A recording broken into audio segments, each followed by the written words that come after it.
ನಮ್ಮನ್ನ ಹಾಳು ಮಾಡ್ಬೇಕು ಅಂತಾನೆ ತುಂಬಾ ಜನ ಕಾಯ್ತಾ ಇದಾರೆ.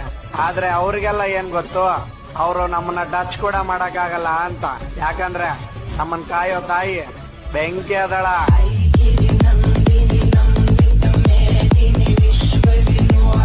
ತಾಯಿ ನಿನ್ನ ತೋಳಲ್ಲಿ ಆಡಿಸುವೆಯ, ನನ್ನ ಜೀವ ಕಾಯುತ್ತಿದೆ ಕ್ಷಣಕ್ಕಾಗಿ.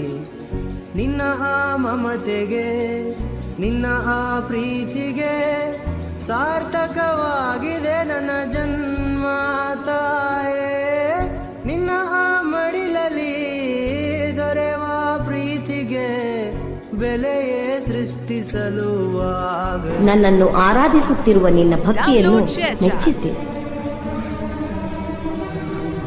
ಯವ್ವ, ಇವತ್ ನಿನ್ ದರ್ಶನ ಭಾಗ್ಯ